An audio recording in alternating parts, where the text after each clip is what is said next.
наступлением 2021 года начинается эра Водолея.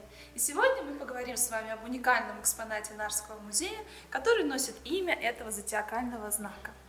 Перед вами акваманил или водолей, сосуд, предназначавшийся для ритуального омовения рук священника во время богослужений и причащений. В раннее средневековье использовались акваманилы в форме животных. Доминирующим мотивом были львы, кони, крылатые существа, среди которых грифоны, драконы и птицы. В позднее средневековье стали широко распространяться простые акваманилы с носиком в форме котелка.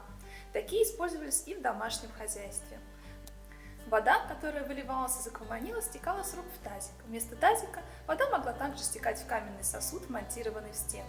Экспонируемый в Нарском музее акваманил был найден в 1984 году в реке Нарва.